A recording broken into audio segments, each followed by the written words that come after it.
Aí, meus amados, estamos juntos para aprender um pouquinho mais do Evangelho do nosso Senhor e Salvador Jesus Cristo. Aproveite aí, se inscreva no canal se você ainda não for inscrito, deixe seu like e ative o sininho para receber as notificações sempre que for postado um vídeo novo e você não perder nada. Amém, amados? Deixe seu comentário no vídeo aí embaixo, sua pergunta, sua dúvida e depois a gente vai esclarecer. Amém? Glória a Deus! Então, vamos ao vídeo? Amém! Glória a Deus! Então, sempre antes da palavra de Deus, é muito importante que nós comecemos fazendo oração. Então, vamos fazer uma breve oração para a gente poder começar a leitura do Evangelho? Senhor nosso Deus e nosso Pai, em nome do Teu Filho amado Jesus Cristo, estamos na Tua santa e gloriosa presença esta noite para ouvirmos e para lermos e para aprendermos mais um cadinho da Tua palavra, do Teu poder, do Teu imenso amor. Eu te peço, Pai, nos dê sabedoria, nos dê discernimentos espirituais para a gente ler e compreender o que a Tua palavra quer nos ensinar, Pai. Usa o Teu filho, usa o Teu servo como verdadeiro boca de Deus, para que muitas pessoas possam ser abençoadas durante a leitura do Teu Evangelho. É o que eu te peço e já te agradeço, em nome do Teu Filho amado Jesus Cristo. Amém. E graças a Deus, oh glória a Deus, amém, amados, estamos de volta para mais 3 capítulos aí do Evangelho do nosso Senhor Jesus Cristo, segundo escreveu São Marcos. Pegue a palavra de Deus aí na sua mão e abra comigo no capítulo 7 e vamos continuar o nosso estudo, a nossa leitura, para a honra e glória do nome do nosso Senhor e Salvador, o Senhor Jesus. Amém, amados? Então vamos lá? Capítulo 7. Ora, reuniram-se a Jesus os fariseus e alguns escribas, vindos de Jerusalém. E vendo que alguns dos discípulos dele comiam com as mãos impuras, isto é, por lavar, pois os fariseus e todos os judeus, observando a tradição dos anciãos, não comem sem lavar cuidadosamente as mãos. Quando voltam da praça, não comem sem se aspergirem, e há muitas outras coisas que receberam para observar, como a lavagem de copos, jarros, vasos e metal e camas. Interpelaram-no os fariseus e os escribas: por que não andam os teus discípulos de conformidade com a tradição dos anciãos, mas comem com as mãos por lavar? Respondeu-lhes: bem profetizou Isaías a respeito de vós, hipócritas, como está escrito: este povo honra-me com os lábios, mas o seu coração está longe de mim. E em vão me adoram, ensinando doutrinas que são preceitos de homens, negligenciando o mandamento de Deus, guardais a tradição dos homens. E disse-lhes ainda: jeitosamente rejeitais o preceito de Deus, para guardardes a vossa própria tradição. Pois Moisés disse: honra teu pai e a tua mãe, e quem maldisser a teu pai ou a sua mãe, seja punido de morte. Vós, porém, dizeis: se um homem disser a seu pai ou a sua mãe: aquilo que poderias aproveitar de mim é corbã, isto é oferta para o Senhor. Então, o dispensais de fazer qualquer coisa em favor do seu pai ou da sua mãe, invalidando a palavra de Deus pela vossa própria tradição, que vós mesmos transmitistes, e fazeis muitas outras coisas semelhantes. Convocando ele de novo, a multidão disse-lhe: ouve-me todos e entendei. Nada há fora do homem que, entrando nele, o possa contaminar, mas o que sai do homem é o que contamina. Se alguém tem ouvidos para ouvir, que ouça. Quando entrou em casa, deixando a multidão e os seus discípulos o interrogaram acerca da parábola. Então lhes disse: assim vós também não entendeis? Não compreendeis que tudo o que de fora entra no homem não o contamina, porque não lhe entra no coração, mas no ventre e sai para o lugar escuso? E assim considerou ele puros todos os alimentos. E dizia: o que sai do homem é isso o que o contamina, porque de dentro do coração dos homens é que procedem os maus desígnios, a prostituição, os furtos, os homicídios, os adultérios, a avareza, as malícias, o dolo, a lascívia, a inveja, a blasfêmia, a soberba e a loucura. Ora, todos estes males vêm de dentro e contaminam o homem. Então aqui o Senhor Jesus pega pesado, né? Porque os fariseus vão pressioná-los porque seus discípulos estão comendo sem lavar as mãos, porque não tinham de lavar as mãos, né? Se assear. Eles estavam com fome, estavam comendo ali. E então eles pressionam o Senhor Jesus dizendo que a tradição dos anciãos, dos antigos, dizem que não pode se comer sem lavar as mãos, nem higienizar os pratos, as coisas, né? Os utensílios. Então Jesus pega eles pelo pé e diz assim: a lei de Deus manda que você tem que honrar ao seu pai e à sua mãe. Porém, vocês, com suas tradições, criaram que se um homem serve a Deus, conhece a palavra de Deus, ele não precisa honrar seu pai e a sua mãe. Então isso é doutrina de homens, não é doutrina de Deus. Vocês que mudaram, então vocês estão errados. Vocês estão em pecado. E ainda digo mais, aquilo que entra pela boca do homem, isso não contamina o homem. Porque vai para o ventre e de lá vai, né, para o esgoto. Agora, o que sai da boca do homem é o que contamina o homem, porque vem de dentro do coração. Aí ele lança aí uns pecadinhos aí na cara desses fariseus.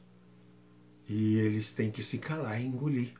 E o Senhor Jesus ainda diz o seguinte: bem que o profeta Isaías disse que com tua boca tu me confessas, mas com que oração não me pertence.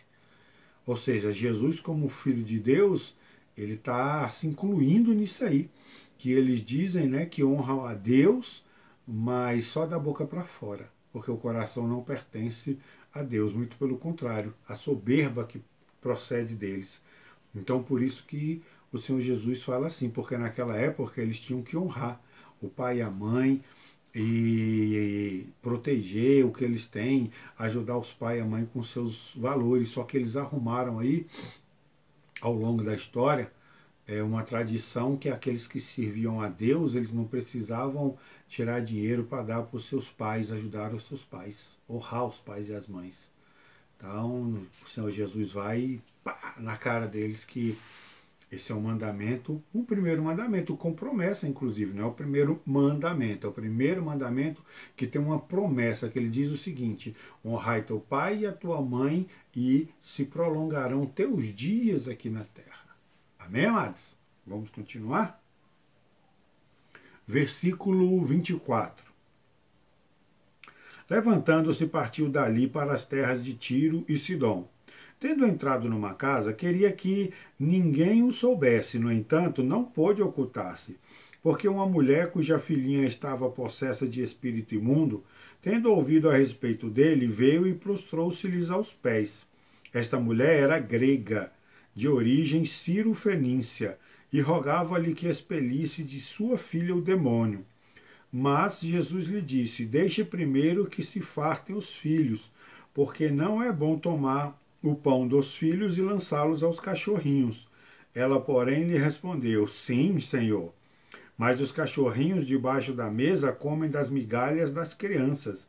Então lhe disse: por causa desta palavra podes ir, o demônio já saiu da tua filha.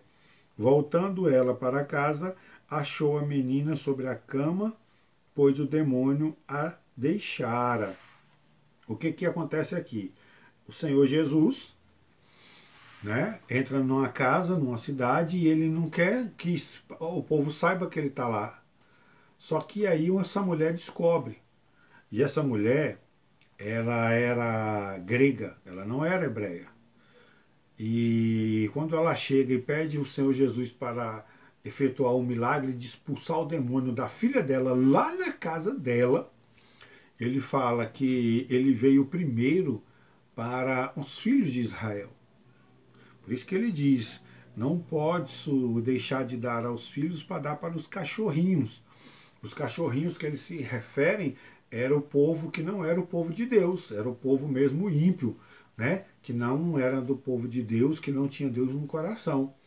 Porém, ele lança essa aí para ver se ele desanima a mulher e a fé dela, pois ela vai em frente e ela se humilha, né? Ela fala bem assim, não, mas os cachorrinhos comem das migalhas que caem da mesa dos filhos, né? E com aquela resposta ali, ela tocou profundamente o coração de Cristo.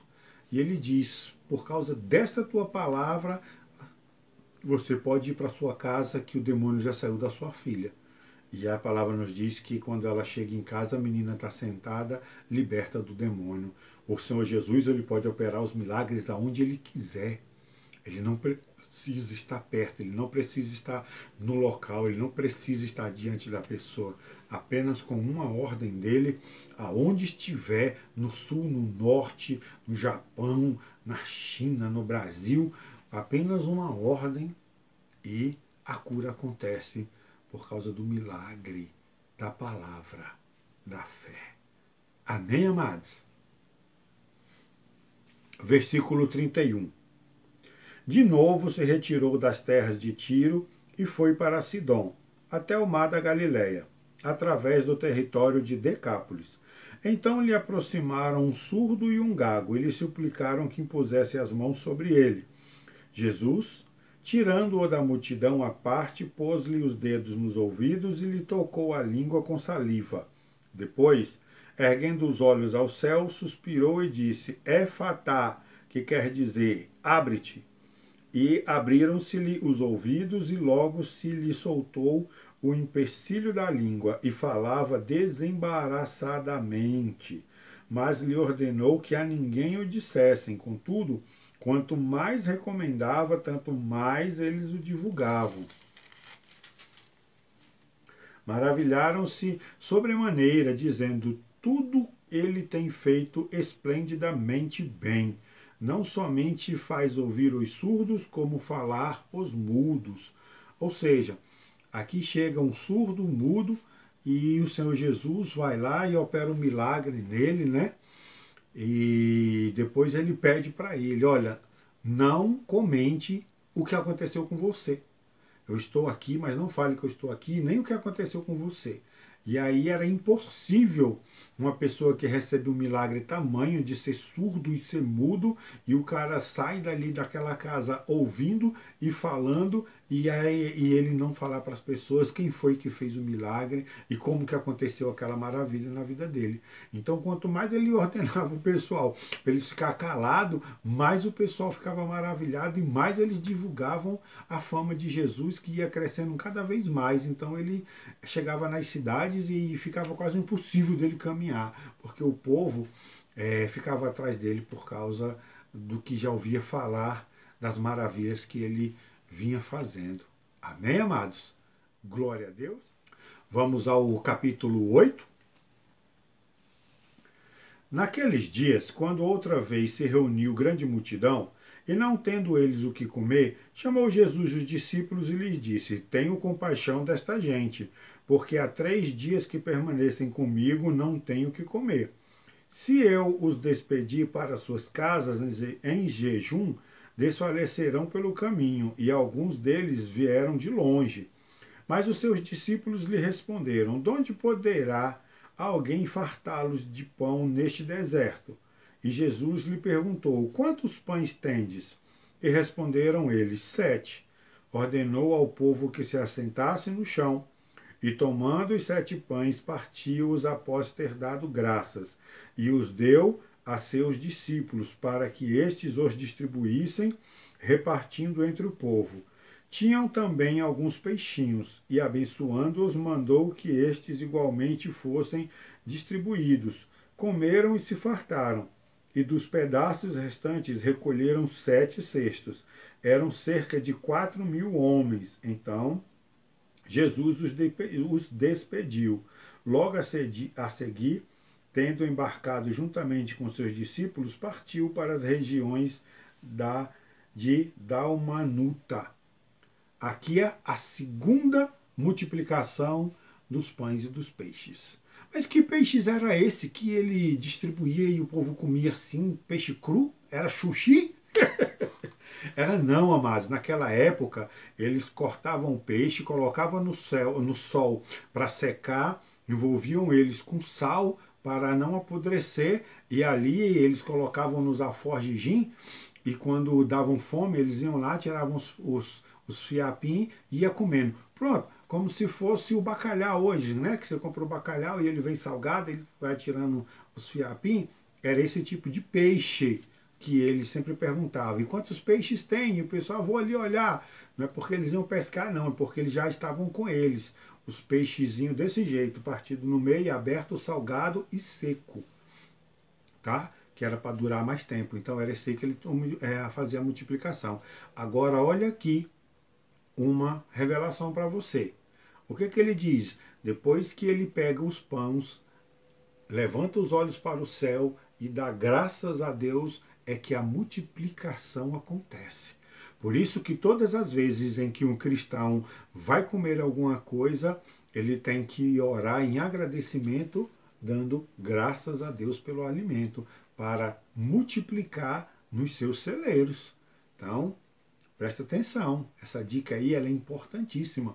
Então, sempre quando eu chego no mercado aqui na minha casa, seja lá com um quilo de farinha, feijão, arroz, ovo, não interessa, o que chega ali, primeiro a gente coloca no chão da cozinha, junto à minha família, e a gente ora em agradecimento a Deus. Amados. E aí a multiplicação acontece. E se aparece alguém aqui na porta pedindo, não interessa, a gente não vai questionar. Se o que a gente tem pode repartir, a gente reparte com as pessoas. Amém, amados? Glória a Deus. Então vamos prosseguir. Versículo 11. E saindo os fariseus, puseram-se a discutir com ele, e tendo-o, pediram-lhe um sinal do céu. Jesus, porém, arrancou do íntimo do seu espírito um gemido e disse: Por que pede esta geração um sinal? Em verdade vos digo que esta geração não se dará sinal algum.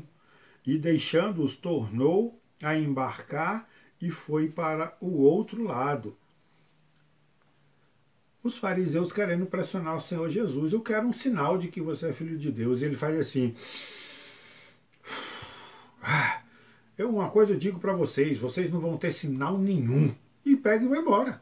Ele nunca respondeu a questionamentos ou perguntas que esses caras vinham para fazer para ele, não. Ele nunca deu moral para eles, nunca. Ele respondia o que ele queria. Então aqui eles questionam: dá um sinal para nós aí. Ele não dá sinal, nada. Ele entra no barco e vai embora. Amém? Versículo 14. Ora, aconteceu que eles se esqueceram de levar pães no barco e não tinham consigo senão um só. Preveniu-nos Jesus, dizendo: Vede, guardai-vos do fermento dos fariseus e do fermento dos Herodes. E eles discorriam entre si: É que não temos pão. Jesus, percebendo, lhes perguntou: Por que discorreis sobre não terdes pão? Ainda não considerastes, nem compreendestes? Tende o coração endurecido? Tendo olhos não veem? E tendo ouvidos não ouves? Não vos lembrais de que parti os 5 pães para os 5.000? E quantos cestos cheios de pedaços recolhestes? Responderam eles: 12. E de quantos partiu os 7 pães para os 4.000? Quantos cestos cheios de pedaços recolhestes? Responderam: 7. Ao que eles lhe disse Jesus: Não compreendeis ainda? Ou seja, ele está falando para eles se precaverem dos fermentos dos fariseus e dos herodianos. O que é isso? A soberba, né? Querendo ser o maioral e tudo. E eles estavam achando que ele estava falando de fermento de fazer pão, porque eles não tinham pão. E Jesus vai e joga na cara desses discípulos aí: ô, vocês são incrédulos, é? Tem um coração duro? Vocês estavam comigo na primeira multiplicação, na segunda multiplicação de peixes, vocês viram que ainda sobrou e vocês estão perguntando por que não tem pão? Se liga, amados. Aí eles, pô, não, o que ele está falando é do fermento mesmo, da doutrina deles lá, para a gente não se deixar envolver. Os discípulos abençoados, esses que Jesus arrumou, viu, amados? Versículo 22. Então chegaram a Betsaida e lhe trouxeram um cego, rogando-lhe que o tocasse. Jesus, tomando o cego pela mão, levou-o para fora da cidade, aplicando-lhe saliva aos olhos e impondo-lhe as mãos, perguntou-lhe: Vês alguma coisa? E este, recobrando a vista, respondeu: Vejo os homens, porque como árvores os vejo andando. Então, novamente lhe pôs as mãos nos olhos, e ele, passando a ver claramente, ficou restabelecido, e tudo distinguia de modo perfeito. E mandou Jesus embora para casa, recomendando-lhe: não entres na aldeia. Então ele cura esse cego aqui, e ele fala para ele: não entre na aldeia. Aí a gente não sabe se é uma aldeia de pecadores, aonde ele pode ter adquirido essa doença, já que aqui não fala cego de nascença, né? Por causa dos pecados e tudo mais, mas o Senhor Jesus orienta ele: não entre nas aldeias. E pega o seu beco. E o camarada vai.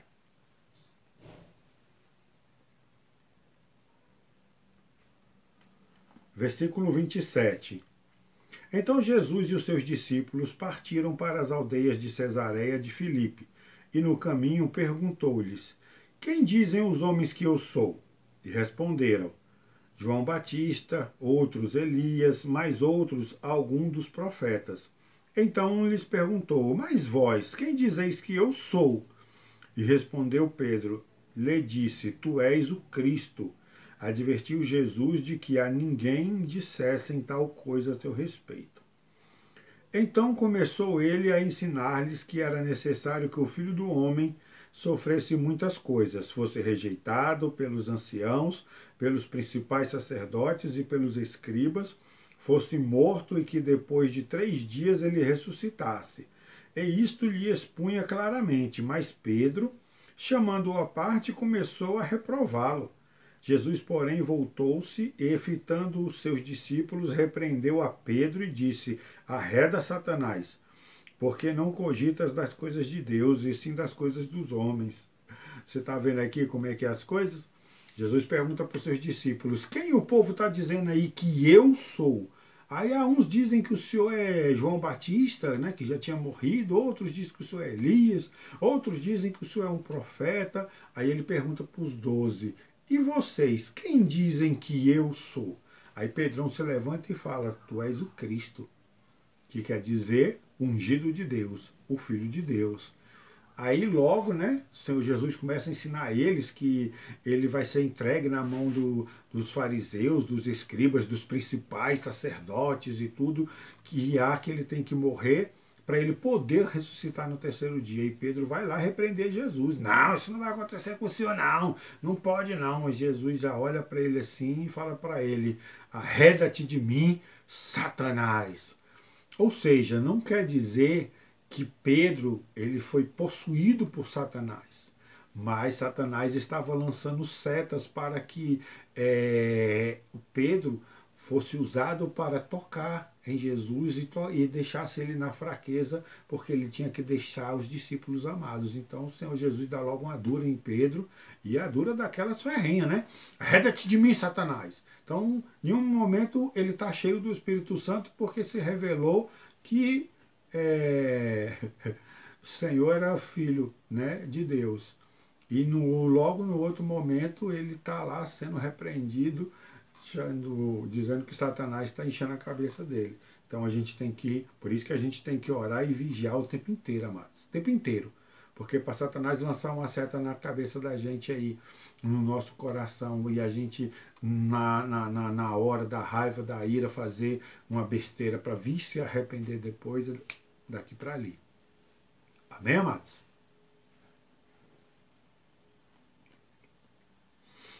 Versículo 34.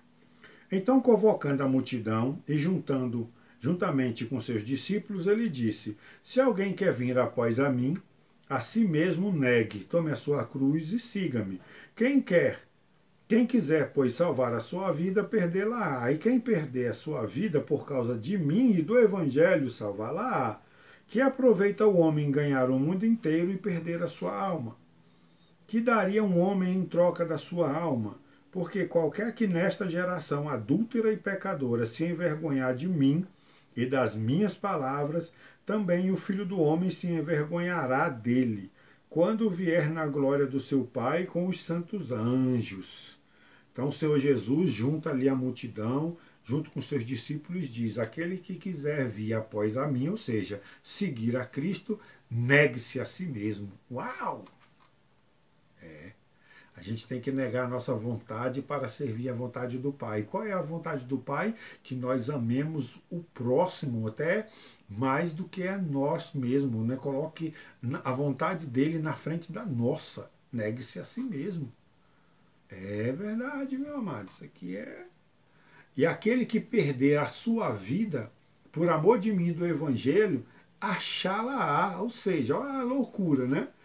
Ou seja, se você é perseguido pelo Evangelho, pelo amor de Cristo, e você morre, então você está achando a sua vida, porque o seu galardão vai ser grandíssimo, gigante, lá do outro lado, quando você passar. O amor de Deus é isso, não é? Ele não diz que ele é o caminho, a verdade e a vida? Né? Amém, amados? Então vamos ao capítulo 9. Dizia-lhes ainda: em verdade vos afirmo que, dos que aqui se encontram, alguns há que de maneira nenhuma passarão pela morte até que vejam ter chegado com poder o reino de Deus. 6 dias depois, tomou Jesus consigo a Pedro, Tiago e João e levou-os a sós, à parte, a um monte alto. Foi transfigurado diante deles, e as suas vestes tornaram-se resplandecentes, e sobremodo branca, como nenhum lavandeiro na terra as poderia alvejar. Apareceu-lhes Elias com Moisés, e estavam falando com Jesus. Então Pedro, tomando a palavra, disse: Mestre, bom é estarmos aqui. O que façamos 3 tendas? Uma será tua, outra de Moisés e outra de Elias, pois não sabia o que dizer, por estarem eles aterrados. A seguir, veio uma nuvem que os envolveu e dela uma voz que dizia: Este é meu filho amado, a ele ouve ou escuta. E de relance, olhando ao redor, a ninguém mais viram com eles, senão o Senhor Jesus. Aqui o Senhor Jesus pega Pedro, Tiago e João, sobe no monte e se transfigura. Né? A roupa dele fica branca como a neve, alvo, aquela coisa, né, divina mesmo. E de repente aparece 2 varões com ele, e que eles reconhecem como Moisés e Elias. E Pedro, que não sabe o que fazer ali: ai, Senhor, vou fazer 3 tendas, uma para o Senhor, uma para Elias, outra para Moisés. Aí de repente, igual quando ele é batizado, abre-se as nuvens no céu e vem uma voz poderosa de lá: Este é o meu filho amado, a ele ouve, a ele escuta, porque ele era um mestre e estava ensinando, né? Tremendo isso aqui. Versículo 9. Ao descerem do monte, ordenou-lhe Jesus que não divulgassem as coisas que tinham visto até o dia em que o Filho do Homem ressuscitasse dentre os mortos. Eles guardaram a recomendação, perguntando uns aos outros que seria o ressuscitar dentre os mortos. E interrogaram-no, dizendo: Por que dizem os escribas ser necessário que Elias venha primeiro? Então ele lhes disse: Elias, vindo primeiro, restaurará todas as coisas, como, pois, está escrito sobre o Filho do Homem, que sofrerá muito e será aviltado.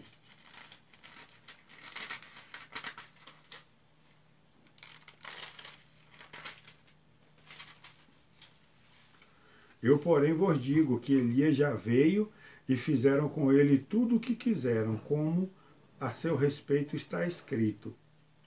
Quando eles se aproximaram dos discípulos, viram numerosa multidão ao redor e que os escribas discutiam com eles. E logo toda a multidão, ao ver Jesus, tomada de surpresa, correu para ele e o saudava. Então ele interpelou os escribas: o que é que discutis com eles? E um dentre a multidão respondeu: Mestre, trouxeste o meu filho possesso de um espírito mudo, e este, onde quer que o apanha, lança-o por terra, e ele espuma, rilha os dentes e vai definhando. Roguei a teus discípulos que os expelissem, e eles não puderam. Então o Senhor Jesus lhe disse: ó geração incrédula, até quando estarei convosco? Até quando vos sofrereis? Trazei-mo. E trouxeram-no. Quando ele viu Jesus, o espírito imediatamente o agitou com violência, e caindo ele por terra, revolvia-se espumando. Perguntou Jesus ao pai do menino: há quanto tempo isto lhe sucede? Desde a infância, respondeu, e muitas vezes o tem lançado no fogo e na água para o matar. Mas, se tu podes alguma coisa, tem compaixão de nós e ajuda-nos. Ao que lhe respondeu Jesus: se podes, tudo é possível ao que crê. E imediatamente o pai do menino exclamou com lágrimas: eu creio, ajuda-me na minha falta de fé. Vendo Jesus que a multidão concorria, repreendeu o espírito imundo, dizendo: espírito mudo e surdo, eu te ordeno, sai deste jovem e nunca mais tornes a ele. E ele, clamando e agitando muito, saiu, deixando-o como se estivesse morto, a ponto de muitos dizerem: morreu. Mas Jesus, tomando-o pela mão, o ergueu e ele se levantou. Quando entrou em casa, os seus discípulos lhe perguntaram em particular: por que não podemos expulsá-lo? Respondeu-lhes: esta casta não pode sair senão por meio de jejum e oração. Jesus desce do Monte da Transfiguração, né, que passou o tempo orando, mas Pedro, Tiago e João. E quando ele se aproxima dos outros discípulos que tinham ficado lá embaixo, ele vê um alvoroço danado e os escribas ao redor deles, e ele já vai logo defender os seus discípulos, perguntando para os caras: o que é que vocês estão aí interrogando os meus discípulos? Né? Criando contenda. E aí um deles sai e fala bem assim: não, porque eu trouxe meu filho que tem demônio e os seus discípulos não puderam expulsá-lo. Aí Senhor Jesus balança a cabeça e falou: geração incrédula, porque ele já tinha ensinado eles que tem que ter fé e autoridade. Mas os caras ficam titubeados. Com a primeira impressão ou com a primeira dificuldade, a fezinha deles já abalava e eles não conseguiam, né, expelir. Então o Senhor Jesus vai e ordena aquele espírito que sai do menino ali, e o menino sai. E ele nos diz que era um espírito mudo e surdo. Então, muitas das vezes, olha só, não só os pecados que traz consequência de doença na nossa vida. Uma pessoa com demônio, olha aí, ó, o menino era surdo e mudo. E não era dele, era o demônio que o transformava em surdo e mudo. Foi expulso o demônio, o menino voltou a ouvir e a falar. Então nós temos que permanecer seriamente nos caminhos do Senhor, porque somente nesses caminhos nós estamos protegidos desses demônios dos infernos aí, porque nós somos selados com o Espírito Santo que habita dentro de nós, então nós não podemos deixar o Espírito Santo sair. E como é que o Espírito Santo se afasta de uma pessoa? Porque ela peca e desobedece a palavra e fica repetindo aquilo ali, e desobedecendo e repetindo e não se arrepende, e aí o Espírito Santo vai ficando triste e vai se afastando, e aí, meu amado, quando ele sai, os demônios fazem a festa de novo. Então nós temos sim que permanecer firme nos caminhos do Senhor, para permanecermos selados com o Espírito da promessa. Amém, amados? Vamos continuar a leitura. Versículo 30. E tendo partido dali, passaram pela Galiléia, Perdão. Versículo 30. E tendo partido dali, passaram pela Galiléia, e não queria que ninguém o soubesse, porque ensinava os seus discípulos e lhe dizia: o Filho do Homem será entregue nas mãos dos homens, e o matarão, mas 3 dias depois da sua morte ele ressuscitará. Eles, contudo, não compreendiam isto e temiam interrogá-lo. Tendo eles partido para Cafarnaum, estando ele em casa, interrogou os discípulos: de que é que discorreis pelo caminho? Mas eles guardaram silêncio, porque pelo caminho haviam discutido entre si sobre quem era o maior. E ele, assentando-se, chamou os 12 e lhes disse: se alguém quer ser primeiro, será o último e servo de todos. Trazendo uma criança, colocou no meio deles e, tomando nos braços, disse-lhe: qualquer que receber uma criança, tal como esta, em meu nome, a mim me recebe. E qualquer que de mim me receber, não recebe a mim, mas ao que me enviou. Ele vai ensinar para os discípulos dele aqui que eles estão lá discutindo quem é o maior entre eles, né? E o Senhor Jesus fala bem assim: para você maior aqui tem que ser servo de todos os outros. Então, o que o mundo prega? Que a gente tem que ter dinheiro, tem que ter posição social, tem que ter inteligência para poder ter moral no mundo. Aqui no reino de Deus é o contrário. Se você quiser ser grande lá, você tem que ser humilde, tem que ser servo das pessoas aqui. Por isso que ele diz: nega-se a si mesmo. Nega-se a si mesmo e siga-me. Então, o ensinamento aqui é forte.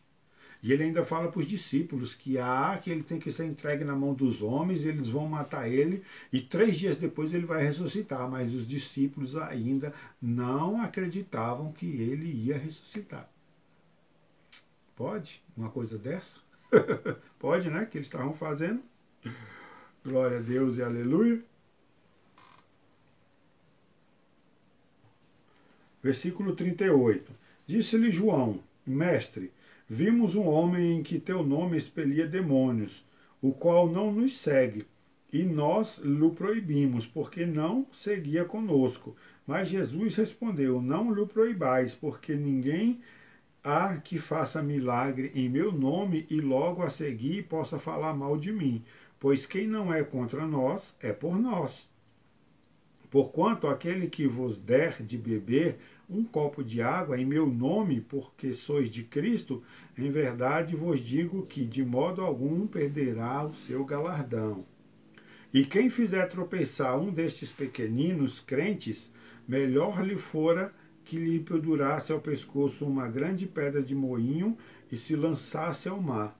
E se tua mão te faz tropeçar, corta, pois é melhor entrares maneta na vida do que tendo as 2 mãos irem para o inferno, para o fogo inextinguível, aonde não lhe morre o verme, nem o fogo se apaga.